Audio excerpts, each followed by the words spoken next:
হাবড়া থানা থেকে এসেছি। আমি হাসনাবাদ থেকে এসেছি। আমি বসিরহাট 2 নম্বর ব্লক থেকে এসেছি। আমি মিনাখা থেকে এসেছি। সন্দেশখালী থেকে এসেছি। আমরা দক্ষিণ চব্বিশ পরগনা থেকে আসছি। শান্তিপুর নদিয়ার থেকে এসেছি। আমি পানিহাটি থেকে। আমি এসেছি মেদিনীপুর থেকে। আমি চাকদা থেকে। আমরা পূর্ব বর্ধমান।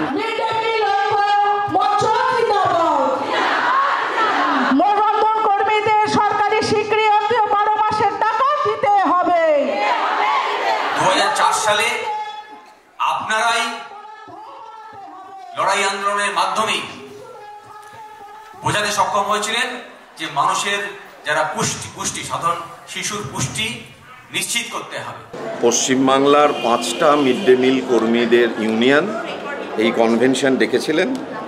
তারা হলেন association of midday meal assistant আম্মা, সারা বাংলা মিড ডে মিল কর্মী ইউনিয়ন, পশ্চিমবঙ্গ সংগ্রামী রন্ধনকর্মী midday meal union, Paschimbanga midday meal কর্মী ইউনিয়ন ও পশ্চিমবঙ্গ স্বরোজগারী ও রাঁধুনি ইউনিয়ন। মিড ডে মিল কর্মী যারা আছেন তারা তাদের ন্যূনতম মজুরি পান না।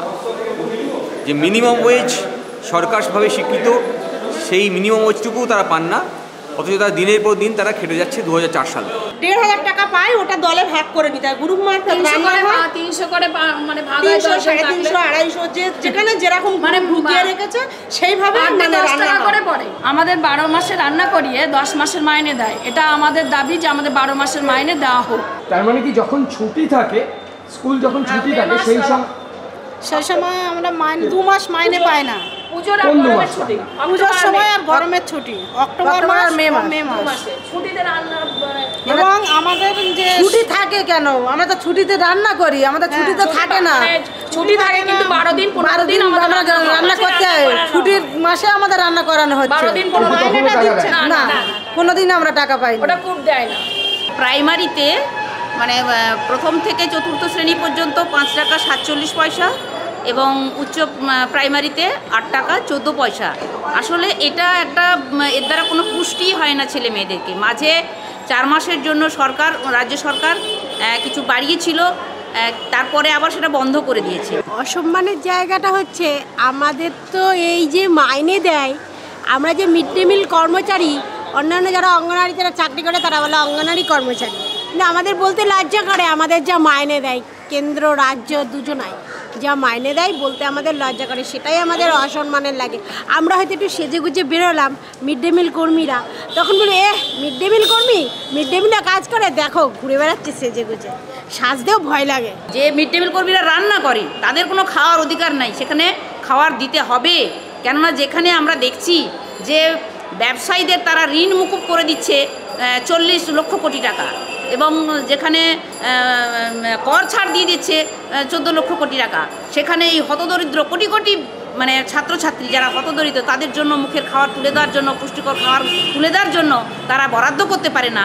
এ কখনো হতে পারে না। আমরা স্কুলে যে রান্না করি সেই সম্মানটুকু পাই না, যে আমাদের মনে করলে যে কোনো কাজ করিয়ে নেবে, ভয় দেখিয়ে আমরা যদি না করি আমাদের বলবে স্কুল থেকে বার করে দেবো, তাড়িয়ে দেবো। আমরা চাই এমন কিছু সরকার আমাদের স্বীকৃতি দিক, মানে কোনো স্কুল মাস্টার বলেন আর মানে পার্টির তরফ থেকে বলেন, যেন আমাদের এই কথাটা যখন তখন হুমকি না দিতে পারে যে তোমরা এই কথা বলছো বেশি, আমাদের কথা শুনতে শুনছো না, আমাদের কাছ থেকে তোমাদের বেরিয়ে যেতে হবে, আমরা নতুন দল ঢোকাবো। বরাদ্দ না থাকার কারণে আমাদের গাড়ির থেকে বাজার করে আমাদের রান্না করতে হয়। এই মিড ডে মিল পৌঁছানো সরকারের দায়, শিশুদের পুষ্টি সুনিশ্চিত করা সরকারের দায়।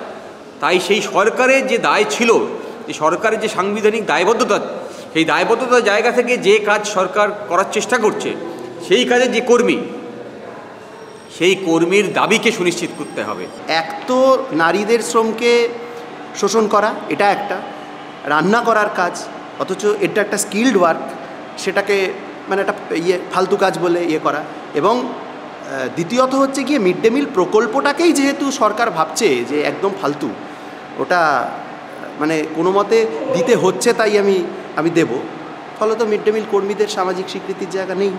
শুধু মহিলারা যারা রান্নার কাজ করেন তাদের বঞ্চনা করা হচ্ছে, বিষয়টা শুধু এখানে থেমে নেই। আসলে এটা হচ্ছে যে এই যে প্রকল্পগুলো, জনমুখী মানে প্রকল্প যেগুলো, সেই সমস্ত প্রকল্পগুলোকে আমাদের দেশের সরকার এবং রাজ্যের সরকার মিলে আসলে প্রকল্পগুলো টুটি টিপে ধরে প্রকল্পগুলোকে বন্ধ করার পথে হাঁটছেন, বেসরকারিকরণের রাস্তায় হাঁটছেন। এই মিড ডে মিল কর্মীরা তারা আমাদের রাজ্যে খুবই দুরবস্থার মধ্যে আছে এবং সেখানে দাঁড়িয়ে আপনারা জানেন যে 10 মাস মধ্যে বেতন পায়। একজন আশা কর্মীদের আন্দোলনের কর্মী হিসেবে আমি আজকে এখানে এসেছি ওদের প্রতি সংহতি জানাতে, কারণ এই স্কিমগুলো তুলে দেওয়ার প্রকল্প চলছে। এদের যন্ত্রণা যদি বুঝতে হয়, উপলব্ধি করাতে হয় কারোর কাছে, তাহলে রাস্তার লড়াই, রাস্তার আন্দোলনকে সরকারের কাছে পৌঁছানোর জন্য যেমন জরুরি, তেমন আদালতের কাছে পৌঁছানোর জন্যও সেই লড়াই জরুরি। ফলে রাস্তার লড়াইটাকে আরও বেশি যোগ দিতে বলব। আজকে এইখান থেকে আমরা 6টা ডেপুটেশনের লেটার পাঠাচ্ছি কেন্দ্রীয় শিক্ষামন্ত্রীকে, কেন্দ্রীয় শিক্ষা সচিবকে, রাজ্যপালকে, মুখ্যমন্ত্রীকে, এ রাজ্যের মুখ্যমন্ত্রীকে, এ রাজ্যের শিক্ষা সচিবকে এবং এ রাজ্যের যিনি শিক্ষামন্ত্রী তাকে।